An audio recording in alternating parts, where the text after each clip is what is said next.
High, welcome to everybody. আশা করি প্রত্যেকেই ভালো আছো, ভালো থাকবে। হ্যাঁ, ভালো আছো কি না এটা ঠিক বলতে পারছি না, কারণ এখন লকডাউন চলছে। মানুষের হাতে অর্থ মানে টাকা নেই। যে টাকাটা ছিল সেটা আমরা বাজারে গিয়ে খরচ করে ফেলেছি, এবং টাকাটা যে আমরা ইনকাম করবো সেই জায়গাটাই আর নেই। তাই আর কিছুদিন পর আমরা কীভাবে চালাবো, কীভাবে চলবে, সেই নিয়ে খুব দুশ্চিন্তা আমাদের মধ্যে জড়িয়ে আছে। শুধু কি চাল ডাল আলু খেয়েই চলবে? আগেকার যে দিনগুলো ছিল, সেই ভালো দিন, আয়েসের দিন, সেগুলো কি হবে? হারিয়ে যাবে? অবশ্য বলবো না, আবার একটা সুদিন ফিরে আসবে, আবার একটা ভালো দিন ফিরে আসবে। কারণ তুমি যদি না খরচ করো, আমার হাতে তো টাকা আসবে না। আর আমি যদি না খরচ করি, তোমার হাতে তো টাকা যাবে না। হ্যাঁ, সত্যি কি ভারতের যে টাকাগুলো ছিল সেগুলো কি ফুরিয়ে গেছে? সেগুলো কি নষ্ট হয়ে গেছে? সেগুলো কোথায় চলে গেল? আর বলছি টাকা নেই, টাকা নেই, ফুরিয়ে গেছে। আসলে আমার হাতে যে টাকাগুলো ছিল বা তোমার হাতে যে টাকাগুলো ছিল সেগুলো কোথায় খরচ হয়েছে? একটা মার্কেটে। আমরা মার্কেটে কিছু কেনাকাটা করেছি, আর কেনাকাটা করার ফলে সেগুলো ফুরিয়ে গেছে। আর তার টাকাটা গেল কোথায়? যাদের কাছে আমরা কেনাকাটা করেছি তাদের কাছে জমা পড়ে গেছে। টাকা কিন্তু ফুরলো না, আমাদের হাতে টাকাটা বেরিয়ে একটা জায়গায় ব্লক হয়ে গেল। আসলে টাকাটা স্পেড হচ্ছে না, টাকা কিন্তু ফুরায়নি। হ্যাঁ, কিছু মানুষের মধ্যে ইনকাম রয়েছে, আর কিছু মানুষ মানে বেশিরভাগ মানুষ ইনকামের মধ্যে নেই। একটা 100 টাকাকে দিয়ে আমরা কীভাবে অনেকে জীবন চালাতে পারি তার জন্য একটা উদাহরণ দিই। ধরো আমি একটা 100 টাকা দিয়ে কিছু জিনিস কিনলাম, তুমি 100 টাকা পেলে, তুমি আবার 100 টাকা খরচ করলে, খরচ করে কিছু কিনলে, আর সে আবার 100 টাকা দিয়ে খরচ করে কিছু কিনলো। তাহলে এইভাবে আমরা যখন একটা টাকাকে রোলিং করি, উইকলি রোলিং করি, তো টাকাটা রোলিং হয়, ওই টাকা দিয়ে অনেক কিছু আমরা কিনতে পারি।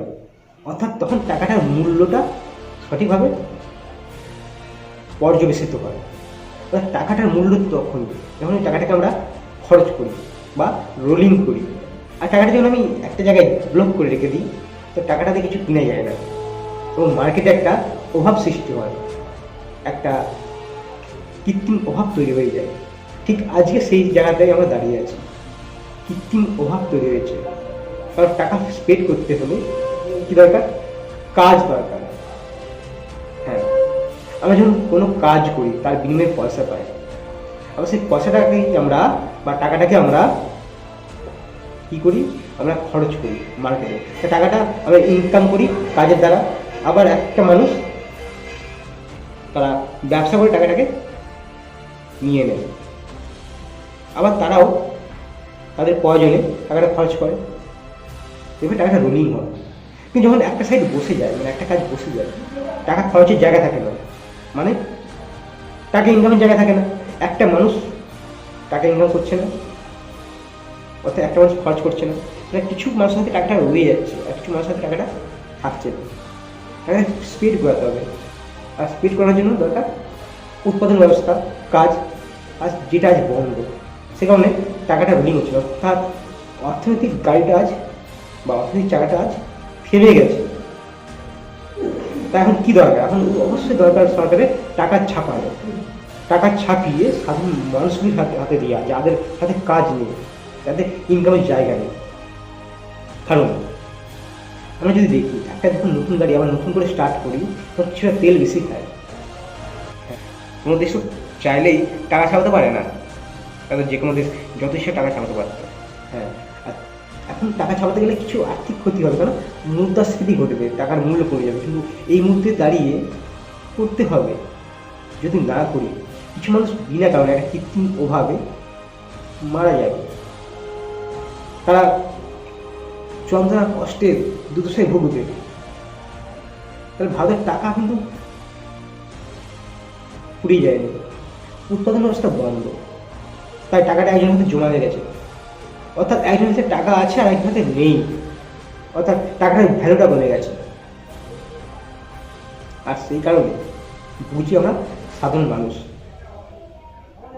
কিন্তু এই জায়গায় দাঁড়িয়েও আমরা আশার আলো রাখতে পারি, আমরা আশা বা স্বপ্ন দেখতে পারি যে ভারতবর্ষের মানুষ এগিয়ে যাবে।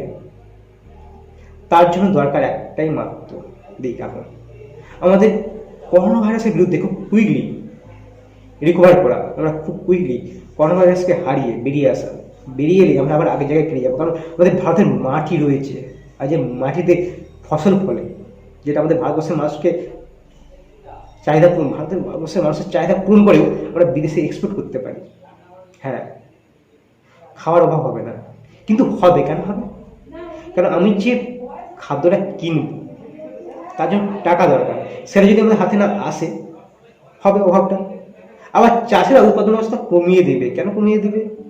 কারণ তারা যে জিনিসটা তৈরি করছে সেটা যদি বাজারে বিক্রি হয়, তাহলে তারা তৈরি করবে কেন বা উৎপাদন করবে কেন? কারণ আমাদের মধ্যে সব কিছু র ম্যাটেরিয়ালস রয়েছে, আমাদের মধ্যে বাঁচার রসদ রয়েছে, কিন্তু সিস্টেমটাকে যদি আমরা রানিং করতে পারি, আমরা যদি সিস্টেমটাকে যদি ঠিকঠাক নিয়ন্ত্রণ করতে পারি, তবে অভাব সৃষ্টি তৈরি হবে একটা, এটাকে আমরা কৃত্রিম অভাব বলতে পারি। আর সেই কারণে দরকার সাধারণ মানুষের টাকা, যাদের হাতে টাকা নেই টাকা।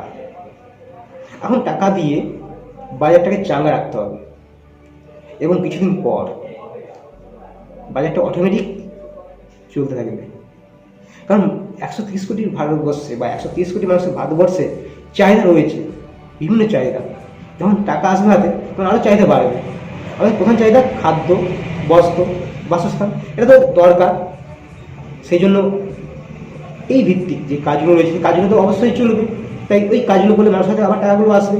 এবং যখন খাদ্য, বস্ত্র, বাসস্থান আমরা বা খাদ্য, বস্ত্র, বাসস্থান ভিত্তিক কাজ করবো, তো তার সঙ্গে আরও বিভিন্ন যে চাহিদাগুলো রয়েছে সেগুলো আমরা পূরণের জন্য খরচ করব। তাহলে এর সঙ্গে যে শিল্পগুলো জড়িয়ে রয়েছে সেগুলো আবার রানিং হবে। তাই যত চাহিদা বাড়বে তত উৎপাদন ব্যবস্থা বৃদ্ধি পাবে, তত কাজও বৃদ্ধি পাবে, তত মানুষের হাতে টাকাটাও রোলিং হবে, আর তত আমাদের অর্থনৈতিক চাঙ্গা হবে, জিডিপি বাড়বে। এখন জিডিপি পড়ে যাচ্ছে কেন? উৎপাদন ব্যবস্থা পড়ে গেছে, উৎপাদন হচ্ছে না, তাই উন্নতি হচ্ছে না। কিন্তু ভারতবর্ষের যেহেতু চাহিদা রয়েছে, আর ভারতবর্ষে একটা ফসলের উৎপাদনের জায়গা রয়েছে, কৃষিভিত্তিক ভারতবর্ষে কৃষি কাজের জায়গা রয়েছে, তাহলে কখনো ভারতবর্ষে অর্থনীতি করতে পারে না, ভেঙে যেতে পারে না। হ্যাঁ, চাহিদাটা আবার তৈরি করতে হবে, চাহিদাটাকে আবার আগের অবস্থায় ফিরিয়ে আনতে হবে। আর সেই জন্য ভারতে বিভিন্ন গবেষক রয়েছে, বিভিন্ন মাথাওয়ালা লোক রয়েছে, তারা অবশ্যই কখনোই ভারতবর্ষকে ভেঙে যেতে দিবে না বা ভারতের অর্থনীতিকে ভেঙে পড়তে দিবে না। তা চাইবে এগিয়ে যেতে, এগোতে।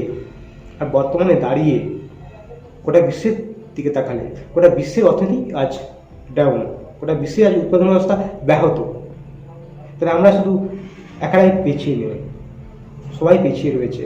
আর সেই জায়গায় আমাদের ভারতের একটা ভালো দিক হলো আমরা কৃষিভিত্তিক শিল্পের উপর বাস করছি, তাই এই সময় দ্রুত উন্নতি করতে পারবো, দ্রুত এগিয়ে যেতে পারবো। আর সরকারের একটা জিনিসকে সবসময় নিয়ন্ত্রণ করতে হবে, এক মূল্য নিয়ন্ত্রণ।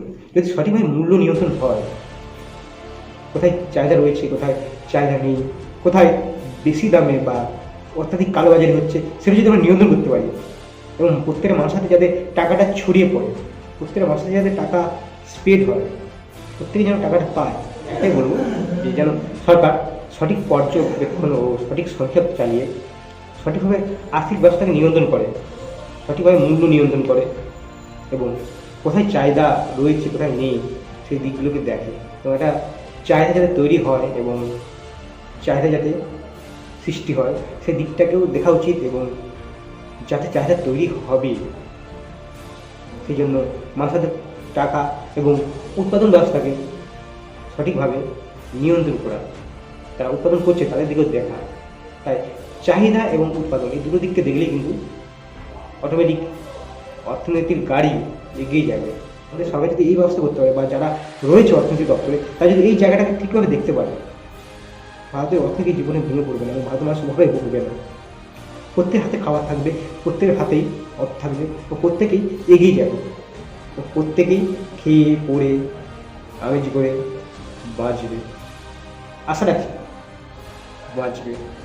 থ্যাংক ইউ, নমস্কার। প্রত্যেকে ভালো থাকবেন, প্রত্যেকে ভালো রাখবেন এবং একটা ভালো স্বপ্ন নিয়ে, একটা শুভ স্বপ্ন নিয়ে অবশ্যই এগিয়ে যাবে। তাই আজ চলো আমরা আমাদের বর্তমানে করোনা ভাইরাসের বিরুদ্ধে লড়াইটা সফল করি এবং আমরা অবশ্যই একটা ভালো জায়গায় যাব, একটা সুদিন আসবে এই আশা রাখি। থ্যাংক ইউ, নমস্কার।